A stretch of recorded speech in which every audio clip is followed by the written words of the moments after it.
오늘은 축복의 가정 세 번째 주로 승리하는 가정의 신앙 고백이라는 제목으로 시편 127편을 가지고 말씀을 나누겠습니다. 성경을 가져주신 분들은 본인의 성경을 다 피셔서 시편 127편 제가 봉독해 드리도록 하겠습니다.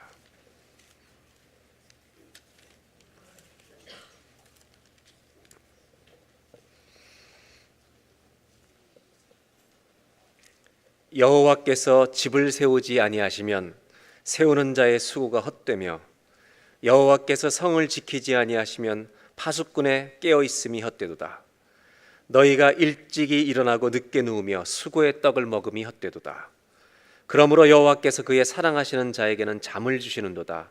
보라, 자식들은 여호와의 기업이요 태의 열매는 그의 상급이로다. 젊은 자의 자식은 장사의 수중의 화살 같으니 이것이 그의 화살통에 가득한 자는 복되도다. 그들이 성문에서 그들의 원수와 담판할 때 수치를 당하지 아니하리로다. 아멘. 우리 1절 한 절만 5월 달에 우리 외우는 말씀인데요. 한 절만 다 같이 함께 봉독하겠습니다. 여호와께서 집을 세우지 아니하시면 세우는 자의 수고가 헛되며 여호와께서 성을 지키지 아니하시면 파수꾼의 깨어있음이 헛되도다. 아멘. 이 말씀은 교회 생활 하신 분들이 거의 아마 귀에 닳도록 들었던 말씀이고 거의 다 외우시는 말씀 중에 하나라고 생각합니다. 너무나 잘 알려진 말씀인데 문제는 우리가 이것을 알고 읽고 있는데 이 말씀의 의미를 과연 살려고 노력하는가는 조금 고민입니다. 그래서 오늘 이 말씀을 통해서 하나님이 주시는 우리에게 주시는 현대에 사는 우리에게 주시는 메시지가 무엇일까를 오늘 이 아침에 잠시 나누려고 합니다. 저는 성경을 묵상하는 중에 가끔 그럴 때가 있습니다. 성경을 제가 읽고 있는데 하나님이 질문을 하시는 것처럼 느껴질 때가 있습니다. 이번에도 이 성경을 묵상하는 중에 1절 읽는데 하나님께서 갑자기 질문을 하시는 것처럼 느껴질 때가 있었습니다. 1절을 다시 한번 보겠습니다. 이 1절을 읽는데 제일 중요한 단어는 여호와께서라고 하는 단어인 것 같습니다. 여호와께서 집을 세우지 아니하시면 세우는 자의 수고와 노력이 다 헛되고 여호와께서 성을 지키지 아니하시면 파수꾼의 깨어있음이 헛되도다. 이 구절을 이렇게 읽고 있는 중에 하나님이 어떤 질문을 저한테 던지시냐면 너의 인생은 노력으로 여기까지 왔느냐 은혜로 여기까지 왔느냐라고 하는 질문이었습니다. 너의 가정은 노력으로 여기까지 와 있느냐 내 은혜로 여기까지 왔느냐. 여러분 노력입니까 은혜입니까? 조금 더 한번 자신 있게 대답해 볼까요? 여러분의 인생은 노력으로 여기까지 와 있습니까 은혜로 와 있습니까? 저도 하나님의 은혜로 왔습니다 하고 대답하는 순간 하나님께서 이렇게 말씀하시는 게 느껴졌습니다. 너무 쉽게 대답하지 말아라. 왜냐하면 하나님을 믿고 살아가는데도 은혜로 지금까지 왔습니다라고 고백하기에는 너무나도 힘든 가정이 너희 주변에는 많지 않느냐. 하나님을 믿고 왔는데도 쓰러져 있는 가정들이 많고 고난과 어려움에 계속 둘러싸여 있는 가정이 너무 많이 있다. 왜 하나님은 우리 가정을, 남의 가정은 돌보시는데 우리 가정은 돌아보지 않으십니까? 이렇게 질문하며 탄식하고 신음하는 가정들이 너의 주변엔 너무 많지 않느냐. 그렇다면 그런 가정에 이 말씀은 과연 어떤 의미일까? 조금만 고민하고 대답해 보라고.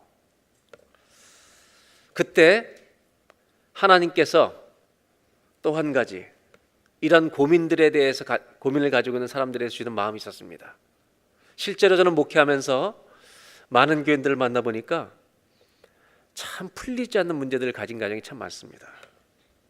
하나님을 의지하면서 여기까지 왔습니다. 그런데 남편은 30년이 지나도 하나님께 돌아오지 않습니다. 기도하다가 지치는 겁니다. 자녀의 길은 내가 그렇게 믿음 생활 열심히 하는데도 열리는 것처럼 보이지 않습니다. 하나님만 평생 섬기고 예배하는데도 고난의 길이가 너무 깁니다. 이렇게 어렵고 힘이 들어 고통하는 가정들에게 오늘 1절 말씀이 어떤 의미일까? 그때 하나님께서 또 한 가지 질문을 하셨습니다. 그들에게 이렇게 물어보라고. 그렇게 고난이 오는데도 나를 떠나지 않았느냐? 아직도 나를 붙들고 있느냐? 이렇게 질문해 보라는 것입니다. 그리스도인의 승리는 어떤 상황 속에서도 나를 붙드는 것이 승리이니라 라고 주님은 말씀해 주셨습니다. 시편 73편의 아삽이 고백했던 것처럼 하나님을 가까이 하는 것이 너에게 복이라. 여러분, 고난 중에도 하나님을 붙들고 있는 사람은, 그 가정은 이미 승리를 붙들고 있는 줄로 믿습니다. 이런 고백으로, 이런 믿음으로 이 1절을 다시 읽는다면, 여호와께서, 다시 한번 볼까요? 다시 한번 다 같이 읽겠습니다. 여호와께서 집을 세우지 아니하시면 세우는 자의 수고가 헛되며 여호와께서 성을 지키지 아니하시면 파수꾼의 깨어있음이 헛되도다. 이것은, 이 말씀은 형통하든지 고난 중에 있든지 어떤 가정이라도 반드시 고백해야 되는, 믿는 가정에 마치 선언문과 같은 신앙 고백이 아닐까. 저와 여러분 안에도 이런 고백과 결단이 있길 바랍니다. 하나님, 가난해도 이 고백은 바꾸지 않겠습니다. 어려움에 처한다 할지라도 이 고백을 포기하지 않겠습니다. 하나님이 우리 가정의 주인이시기 때문입니다. 여러분, 은혜입니까? 노력입니까? 이 질문은 은혜와 노력을 분리하려는 것이 아닙니다. 오늘 이 구절을 보면 수고와 노력을 우리는 합니다. 예수 믿는 사람은 성실함과 노력이 반드시 필요한 것입니다. 그런데 주님 말씀하시는 건 뭐냐면, 성실과 노력을 가지고 사는 그리스도인들에게 반드시 하나님의 은혜가 더할 때 그것이 지켜진다는 것입니다. 오늘 이 본문은 한 가지를 묻고 있습니다. 은혜와 노력인가를 통해서 누가 우리 가정의 주인이라고 너희는 고백하고 사느냐? 우리들입니까? 하나님입니까? 아무리 힘들고 어려워도 하나님이 주인 되심을 고백하는 믿음이 쓰러지지 않기를 바랍니다. 오늘 첫 번째로 이 구절이 주는 메시지는 이것입니다. 한번 따라 하실까요? 하나님은 우리 가정의 주인이십니다. 하나님이 우리 가정의 주인이십니다. 이 고백을 가지고 살라는 것이 오늘 1절이 주는 말씀의 메시지라는 것입니다. 구약 성경 가운데 영적인 암흑기를 우리 사사시대라고 말하고 있습니다. 그 사사시대 영적인 암흑기에 보석처럼 빛나는 믿음을 가지고 있는 두 가정이 소개됩니다. 한 가정이 한나와 사무엘이라고 하는, 사무엘은 아들을 둔 한나의 가정입니다. 또 한 가정은 시어머니 나오미를 쫓아서 이방 여자였던 룻이 베들레헴에 올라와서 그 집안을 회복시키는 룻과 나오미 가정의 이야기가 사사시대에 빛나는 두 가정입니다. 오늘 이 의미를 조금 더 우리가 이해하기 위해서 룻 이야기를 좀 하려고 합니다. 이 시어머니 나오미의 집안은 남편과 함께 전부 다 엘리멜렉과 두 아들 데리고 모압 땅으로 이주합니다. 먹을 것이 없어 10년 동안 살면서 모든 남자들이 거기서 죽습니다. 그리고 젊은 며느리 둘이 이방 여자 오르바와 룻이 그 집안의 며느리로 남아서 세 여자만 남는데, 이제 하나님께서 베들레헴으로 고향으로 다시 돌려보내서 룻의 시어머니 나오미가 이제 고향으로 돌아가는데 며느리들이 따라오겠다는 겁니다. 그래서 시어머니 나오미가 너희들은 젊은 여자들이니까 여기서 자녀가 없으니까 새 남편을 만나서 너희 고향에 살라고 말합니다. 그때 오르바는 작별을 하고 모압에 남는데 룻은 시어머니를 쫓아갑니다. 아무리 말려도 소용이 없습니다. 그의 결단은 워낙 강했습니다. 그때 이 룻이 시어머니를 끝까지 쫓아가겠다고 고백하는 그의 고백이 룻기 1장 16절, 이 룻의 위대한 신앙 고백입니다. 룻이 이르되 나에게 어머니를 떠나며 어머니를 따르지 말고 돌아가라 강권하지 마옵소서. 16절 후반부입니다. 다 같이 한번 읽겠습니다. 어머니께서 가시는 곳에 나도 가고 어머니의 백성이 나의 백성이 되고 어머니의 하나님이 나의 하나님이 되시리니. 어머니의 하나님이 나의 하나님이 되시리니. 어머님이 이 땅에 오시기 전까지, 시댁에 오기 전까지, 남편을 만나기 전까지 저는 하나님을 모르는 사람이었습니다. 그런데 당신 가정은 우리들에게 하나님을 가르쳐 주셔서 Your God will be my God, 내 하나님이 되었습니다. 나의 하나님이 되었습니다. 저와 여러분의 가정에 나의 하나님이 있기를 바랍니다. 다른 사람이 하나님이 아니라 나의 하나님, 그분이 나의 주인이 되십니다. 이 고백 때문에 나는 이 하나님을 섬겨야 되겠습니다. 그리고 시어머니를 쫓아갑니다. 여러분, 이때 룻의 고백 가운데는 하나님이 내 인생의 주인이고 하나님이 우리 가정을 세우실 거라는 믿음을 가지고 그는 쫓아가는 고백이 있었던 것입니다. 그리고 룻기는 2장으로 넘어갑니다. 베들레헴에 도착해서 아무것도 먹을 것이 없어서 이 룻은 과부들이 먹을 수 있도록 추수 때 이삭을 떨어뜨리는 이스라엘의 습관을 쫓아 이삭을 주우러 들판에 나갑니다. 그랬다가 보아스의 밭에 도착합니다. 그리고 3장에 보아스와 룻이 만나게 됩니다. 그리고 4장에 보아스와 룻이 결혼하고 자녀를 낳는 이야기. 그리고 더 놀라운 것은 그 아들이 다윗의 조상이 되고, 이 이야기는, 이 족보는 신약의 마태복음까지 가서 이 룻이라는 이방 여자가 예수님의 조상이 된다는 이야기까지로 연결됩니다. 우리는 이 룻기 4장을 보면서 이 가정을 하나님이 얼마나 놀랍게 회복시키는지, 이 가정이 얼마나 축복의 가정이 되었는지를 우리는 이야기합니다. 나오미는 이때 너무 기뻐서 웃는 장면이 4장에 나옵니다. 이 가정은 회복되고 축복을 누리게 됩니다. 이제 한 가지를 좀 질문하려고 하는 겁니다. 4장은, 룻기 4장은 비극으로 시작해서 축복으로 끝이 납니다. 누가 봐도 이 집은 축복의 가정입니다. 제 질문은 이것입니다. 이 집안의 축복은 4장에서 시작된 겁니까? 1장에서 시작된 것입니까?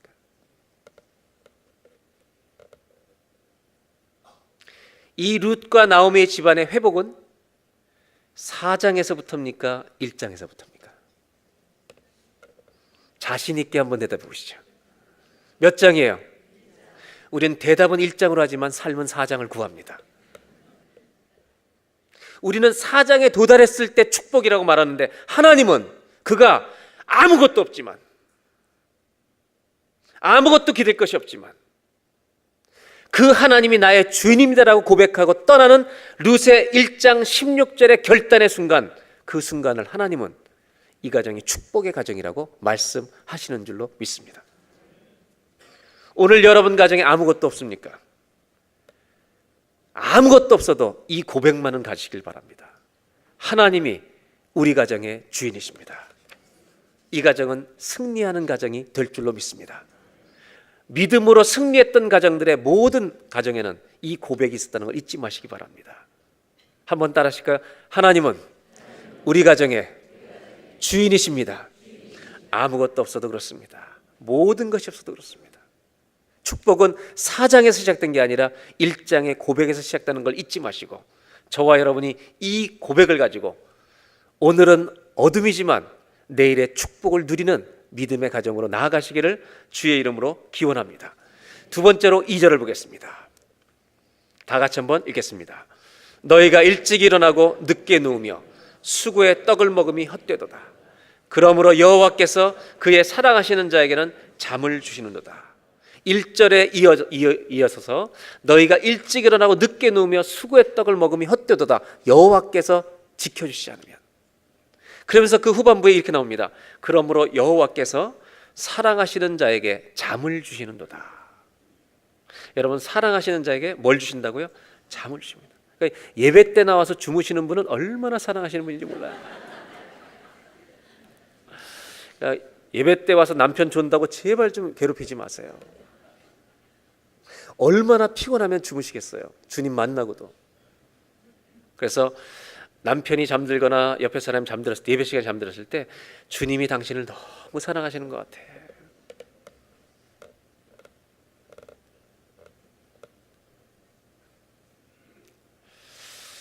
오늘 이 말씀이 무슨 뜻인지 조금 더 헤아리기 위해서 한 가지 생각해 볼 것이 있습니다. 그것은 뭐냐면 이것입니다. 사랑하시는 자에게 잠을 주신다는 건데,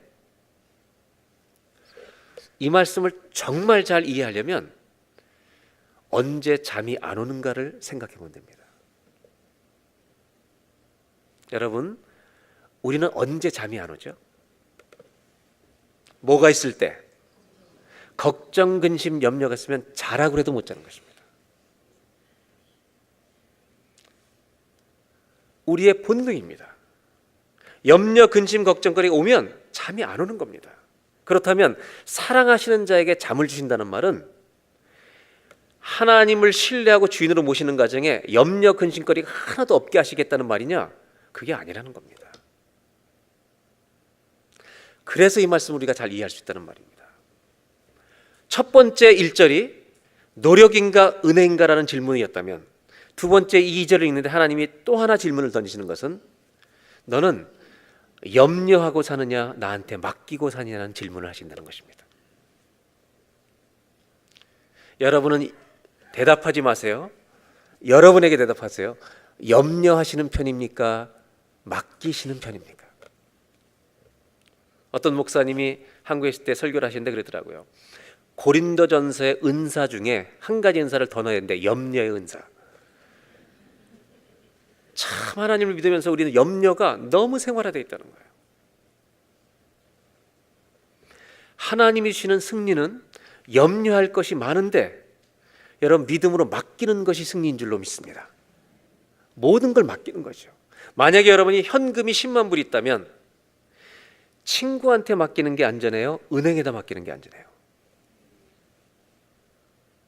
괜찮아요. 어디다 맡기는 게 안전해요? 더 안전한 길을 말씀드릴까요? 없는 게 안전해요.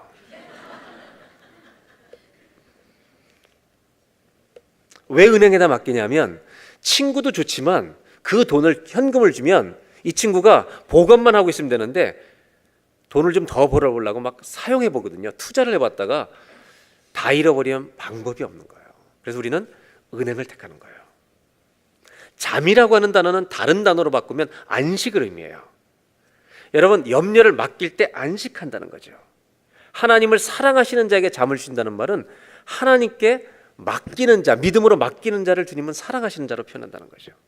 제가 30대 초 한국에서 목회할 때 참 질문을 많이 받는 것 중에 목회하면 질문을 많이 받는데 어떤 분이 이런 질문한 것이 기억나요. 목사님, 감기가 걸렸을 때 약 먹고 기도하는 게 믿음이에요? 약을 안 먹고 기도하는 게 믿음이에요?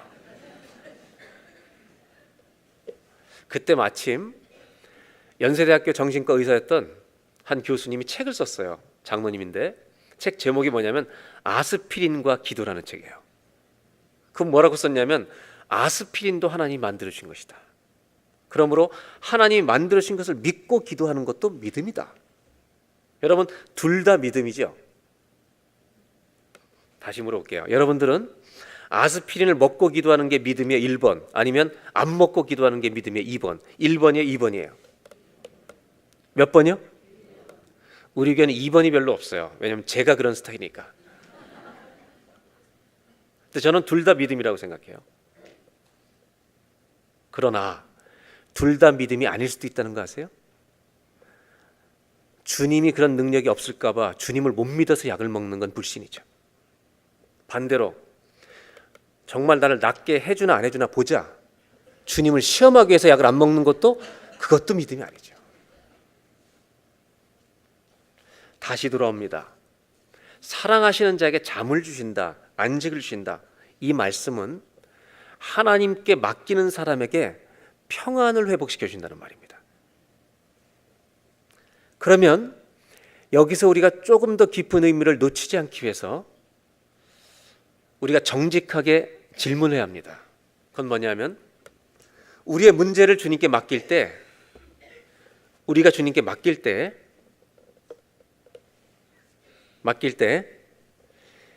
결과가 전부 다 기대에 부응하는 결과가 오는 것인가 라고 하는 질문입니다.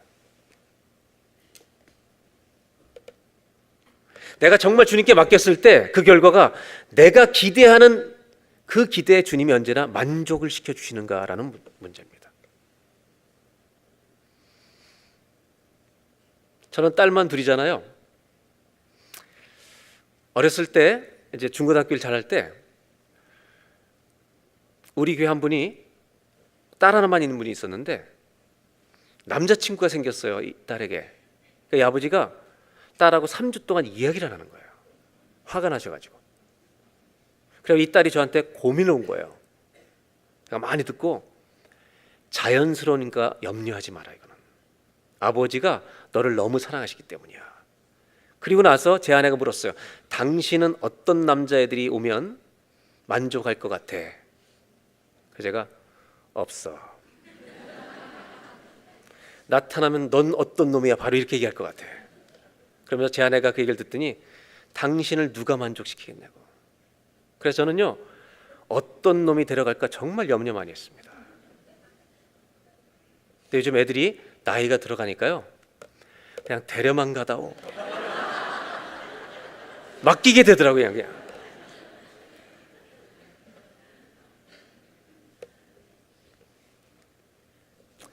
우리 예수 믿는 사람들끼리 좀 정직하게 오늘 좀 나눌 필요가 있는 것은, 정말 맡겨도 될까 주님께? 우리가 주님께 정말 내 염려를 맡겼을 때 우리가 원하는, 기대에 부응하는 답이 오는 것일까? 저는 그렇지 않을 때가 많이 있다고 봐요. 아주 어려운 위험한 중병에 걸린 분이 믿음으로 맡기고 정말 평안하게 살아가고 있어요. 그런데 그 결과가 치유가 아니라 죽음이라면 우리가 어떻게 얘기해야 될까? 우리는 그럴 때 우리 기독교인들이 가지고 있는 만병통치의 대답이 하나 있어요. 우리는 잘 모르지만 하나님의 뜻이 있을 겁니다. 결과가 안 좋을 때 예수 믿는 사람들이 가지고 있는 궁색한 답변이 바로 이거예요. 과연 우리가 그런 일을 당할 때, 우리가 생각하는 결과의 응답을 받지 못할 때, 잘 모르겠지만 하나님의 깊은 뜻이 있을 것입니다 라는 것이 얼마나 무책임한 답변일 수 있고 궁색한 답변일 수가 있는가? 정말 그런가? 다시 룻의 이야기로 돌아갑니다. 룻은 시어머니를 쫓아갈 때 소망이, 경제적인 소망은 하나도 없었습니다. 그런데 보아스를 만나서, 유력한 집안의 기업물을 책임질 사람을 만나서 하나님이 역사하셔서 가정을 이루고 부유한 집에 결혼하게 됐습니다. 그러면 1장에서 룻이 고향으로 돌아갈 때 부자 될 것을 알고 갔습니까? 모르고 갔습니까? 모르고 간 것입니다. 그럼 저의 질문이 이것입니다. 그럼 룻은 4장이 된 때부터 평안을 누렸습니까? 1장 때부터 잠을 잘 잤겠습니까? 아니, 대답을 자신 있게 해보세요. 1장에서 잠을 룻은 잘 잤겠습니까? 못 잤겠습니까? 예? 잤다고 믿으세요? 왜요? 두려움이 있지만 하나님의 평안이 더 큰 줄로 우리는 믿기 때문입니다. 그런데 시어머니는 잘 잤을까요? 못 잤을까요? 시어머니가 잘 못 잤던 건 1장, 2장에는 잘 못 잤어요. 왜냐하면 시어머니는 오면서 이름을 개명합니다. 너무나 괴로우니까 자기 이름을 나옴이라 부르지 말고 뭐라 불러라? 마라, 쓰다, 괴로움이라고 불러달라. 그래서 이름을 바꿔버렸어요. 우리 이름을 바꾼다고 생각해보세요. 박괴롬, 이괴롬, 김괴롬. 이름을 괴롬으로 바꿔버린 거예요.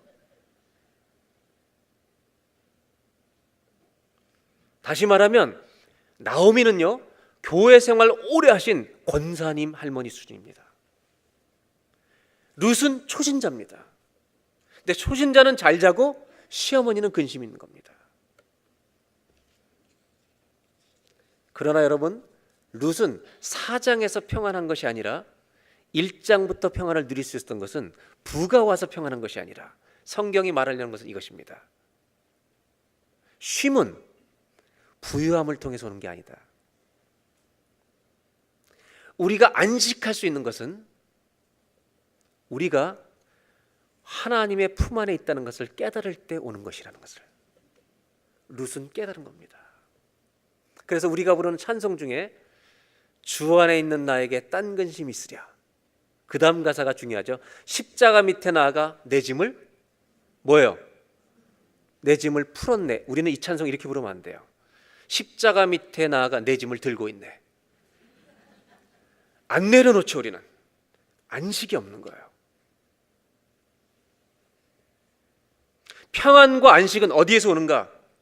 여러분, 우리를 품고 계신, 우리를 안아주고 계신 하나님 안에 있다는 걸 깨닫는 자는 두려움 중에, 풍랑 중에 평안을 누리게 될 줄로 믿습니다. 하나님은 어떤 가정에 안식을 주시는 것인가?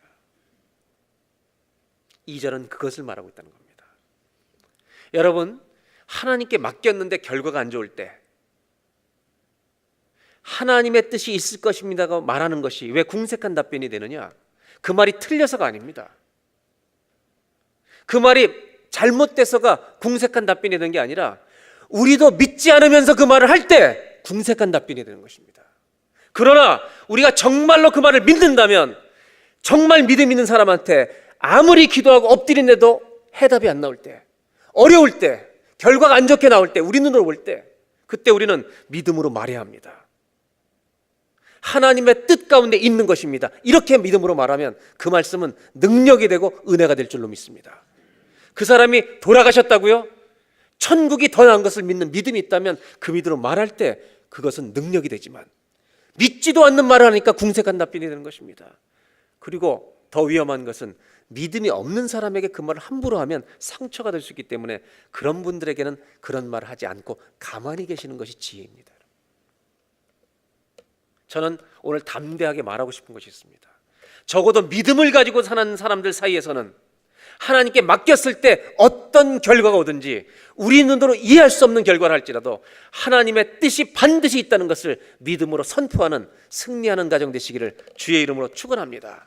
어떤 가정이 안식을 누립니까? 은혜인가 노력인가를 물어보시는 하나님은 오늘 이것을 통해서 또 물어보시는 것이 무엇입니까? 너는 염려하고 사는 편이냐, 맡기고 사는 편이냐? 어떤 사람이 맡길 수 있느냐?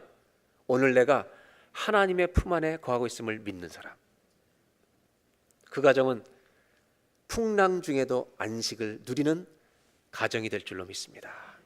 한번 따라 하실게요. 두 번째로, 우리 가정은 오늘도 하나님의 품 안에 있습니다. 이 고백이 승리하는 가정의 신앙 고백이라는 것입니다. 바람이 불어도 풍랑이 와도 오늘 나는 하나님의 품 안에 있음을 믿습니다. 이것이 저와 여러분의 하나님 앞에 드리는 대답이 되기를 바랍니다. 하나님을 주인으로 모신 가정, 하나님의 품 안에 있는 가정을 누가 흔들 수 있겠습니까? 하나님은 우리 가정의 주인만이 아니라 보호자가 되어 주실 줄로 믿습니다. 오늘 안식을 잃어버린 가정이 있다면 주님 품 안에 거하는 믿음을 회복하셔서 안식을 누리는 은혜의 축복이 가정마다 회복되시기를 기원합니다. 마지막 3절부터 5절까지 보겠습니다. 이 구절은 조금 부담스러운 구절입니다. 왜냐하면 믿기가 어려운 구절이란 말입니다. 보라, 자식들은 여호와의 기업이요 태의 열매는 그의 상급이로다. 자식이 상급이라는 말이 아멘으로 말씀은 받지만, 이론은 받지만 삶의 현장에서 자식이 상급인가 부담인가?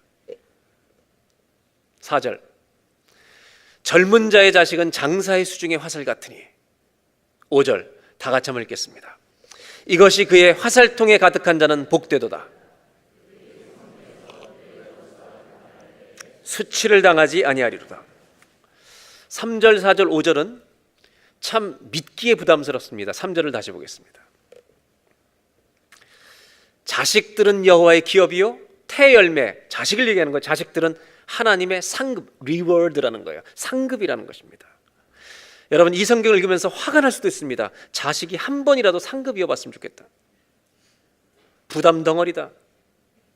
4절, 젊은 자의 자식은 장사의 수중에, 장사가 땡기고 있는 화살과 같다. 날아가면 다 잡는 거예요. 내 자식이 이와 같다라고 얘기하는데 믿어지지가 않죠. 앞이 캄캄할 뿐이죠. 속만 안 썩이면 좋겠는데, 장사의 수중의 화살이 아니라 그냥 화살 모양만 갖고 있어도 좋겠는데, 내 자식을 보면 소망이 없을 때가 얼마나 많아요. 여러분, 너무 염려하지 마십시오. 자녀는요, 부모의 속을 썩이는 게 자녀입니다. 그게 자녀의 본분입니다, 여러분.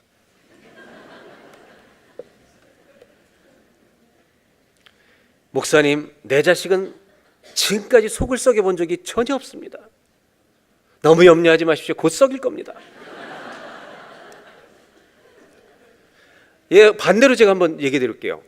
여러분 자녀들 가운데 속 안 썩이고 부모 같은 자녀 있으면 더 힘듭니다, 여러분. 자녀들이 부모님에게 이렇게 말하는 거예요. 부모님, 이렇게 늦게 다니시면 되겠습니까? 그 연세에 드라마만 자꾸 보시면 어떡하십니까? 하나님 말씀 좀 읽으셔야죠. 이미 나서 그렇게 영어 공부 안 하시면 어떡합니까? 여러분, 자녀들, 이런 자녀 한번 만나보실래요?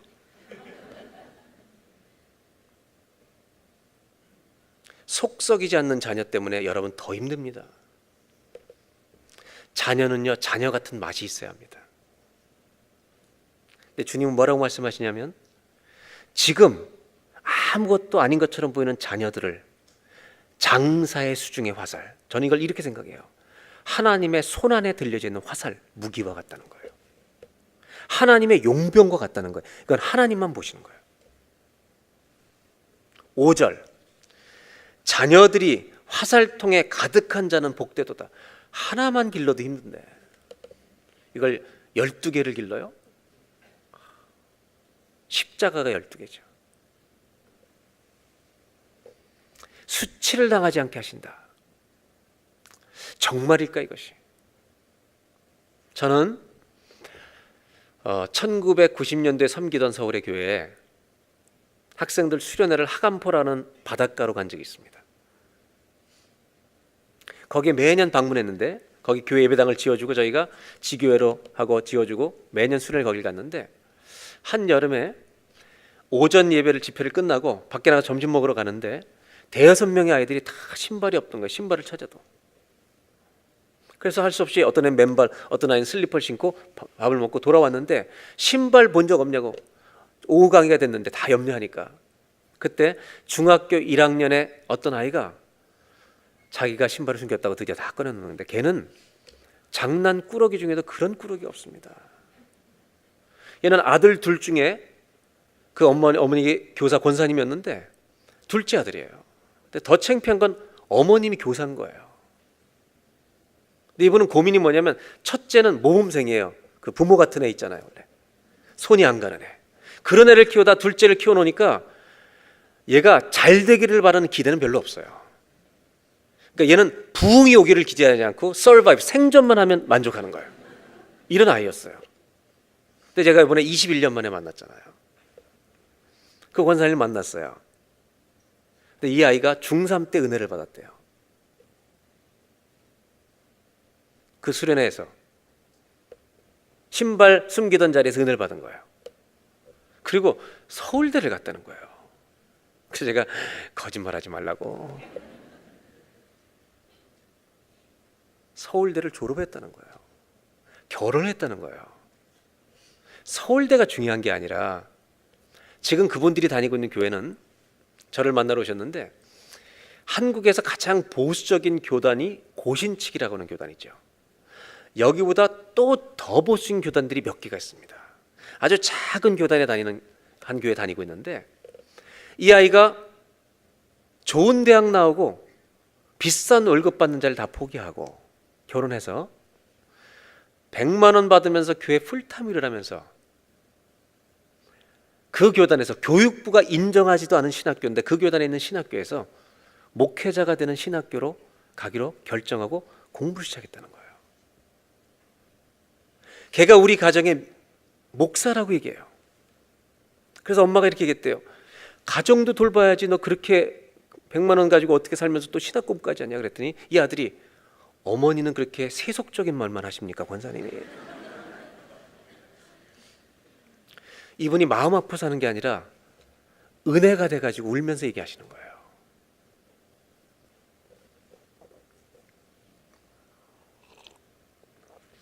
중학교 1학년 때 이 아이가 어머니의 골칫덩어리였어요. 지금 이 아이는 한 교단의 좋은 지도자가 될 사람이에요. 이 어머니가 얘 중학교 1학년 때 이렇게 될 걸 보셨을까요? 못 보셨을까요? 어머니는 못 봤죠. 누구는 보셨을까요?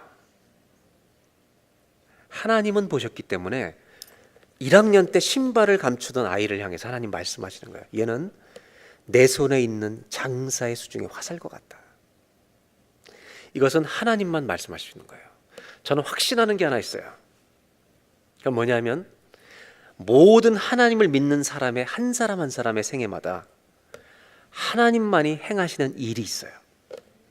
하나님만이 그 사람을 만지시는 역사가 반드시 일어난다는 거예요. 그래서 주님 말씀하세요. 네 자식이 별 볼 일 없어 보여도 장사의 수중에 화살과 같은 애라는 걸 잊지 마라. 저는 딸들을 기르면서 철저하게 배웠어요. 우리 첫째는 어려서부터 돌 지나서 교회를 가면 어른 예배당에 앉혀도 처음부터 끝까지 잠잠히 예배를 드렸어요. 저는 애들이 이와 같다고 생각했어요.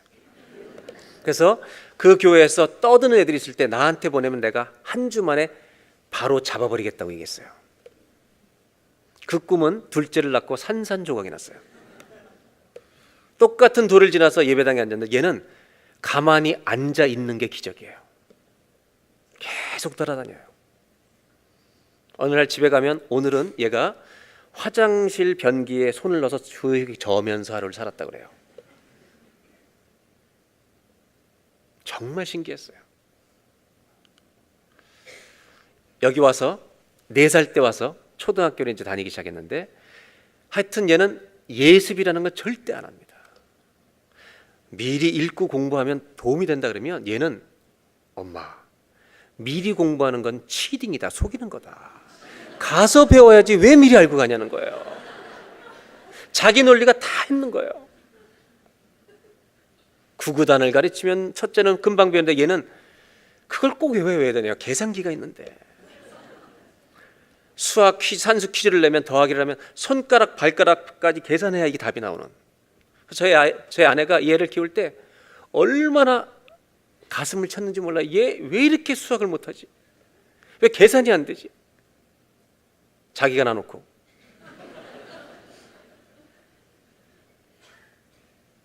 지금은 다 컸어요. 대학원을 졸업해가지고요. 미국에서 대학교 1학년 애들 영어를 가르치는 강사가 됐어요. 요번에 만났는데 큰애 졸업식 때 만났는데 요즘은 이렇게 하죠. 얘가 엄마 앉아서 엄마, do you know what is life? 인생이 뭔지 알아? 제 아내가 이렇게 말합니다. 얘한테 이런 면이 있었던 걸 왜 나는 몰랐을까? 왜 그렇게 노심초사했을까? 여러분의 자녀들 가운데 별 볼 일 없는 아이가 있으십니까? 기대하시기 바랍니다. 하나님이 만지실 겁니다. 제가 말씀드리는 것은 이것입니다. 하나님은 이 3, 4, 5절을 보면서 또 한 가지 질문을 던지셨습니다. 너는 너희 자식들의 오늘 모습 때문에, 너의 가정의 현재 때문에 원망하며 살고 있느냐, 찬송하며 살고 있느냐?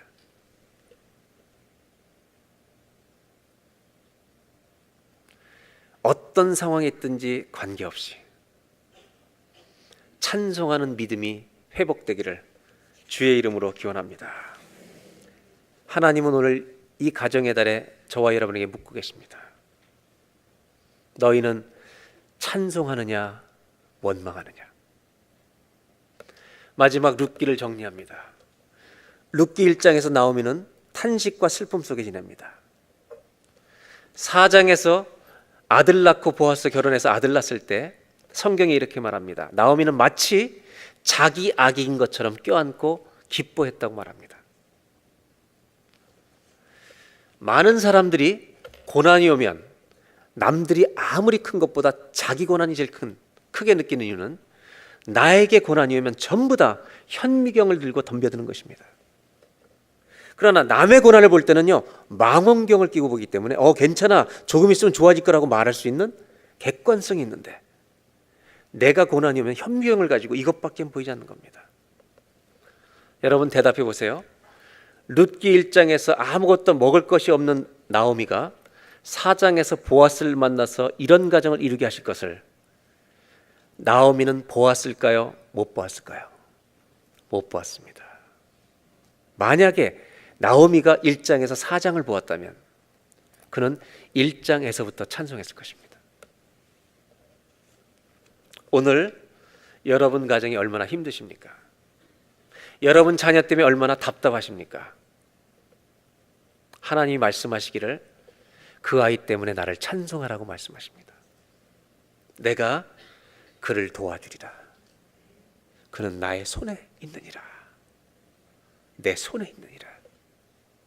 마지막으로 주시는 말씀입니다. 한번 따라 하실까요? 우리 가정의 현재 모습으로 인하여 하나님을 찬송합니다. 이 믿음을 주옵소서.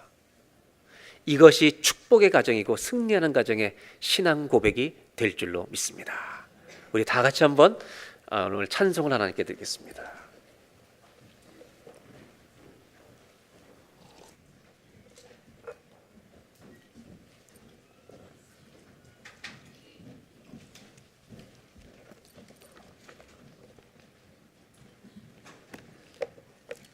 내 영혼의 그 깊은 데서 맑은 가락이 울려나네. 하늘 곡조가 언제나 흘러나와 내 영혼을 고이싸네. 이 찬양을 부르는 가운데 하나님의 품 안에 거하시고 나의 하나님, 나의 하나님, 안식을 우리 가정에 허락하여 주옵소서. 다 같이 한번 찬양하겠습니다. 여호와께서 집을 지키지 아니하시면, 세우지 아니하시면 세우는 자의 수고가 헛되고, 여호와께서 성을 지키지 아니하시면 파수꾼의 깨어 있음이 헛되도다. 이 말씀을 그냥 입에서 나오는 수학 공식처럼 나오는 말씀이 되지 않게 하라고, 우리 삶의 실제가 되게 하라고 말씀하십니다. 너희 가정은 노력으로 왔느냐, 은혜로 왔느냐? 너희는 염려하며 사느냐, 맡기며 사느냐? 너희는 너희의 오늘의 모습 때문에 원망하며 사느냐, 찬송하며 사느냐 묻고 계십니다. 이 시간 다 같이 한번 기도할 때, 하나님, 우리 가정의 주인은 하나님이십니다. 이 고백을 주옵소서. 하나님, 오늘도 우리 가정은 하나님의 품 안에 있음을 믿습니다. 하나님, 우리 자녀가 아직 잘 되는 것이 하나도 없다 할지라도 하나님의 손 안에 있음을 믿습니다. 오늘 우리 가정의 오늘의 모습으로 인하여 믿음으로 하나님을 찬송하는 예배가 되게 하여 주시옵소서. 다 같이 한번 합심하여서 기도하겠습니다. 하나님, 하나님은 우리 가정의 주인이십니다. 하나님, 우리 가정은 오늘도 주님의 품 안에 거하고 있습니다. 하나님, 오늘의 우리 가정의 현재 모습으로 인하여 하나님을 찬송하는 믿음을 주시옵소서. 오늘 시편 127편이 교회에서 배워왔던 지식의 말씀이 아니라 내 신앙 고백이 되는 능력의 말씀이 되게 하여 주옵소서. 그래서 모든 가정마다 하나님 승리하는 이 신앙 고백을 붙들고 안식과 축복을 누리는 믿음의 가정들로 서게 하여 주옵소서.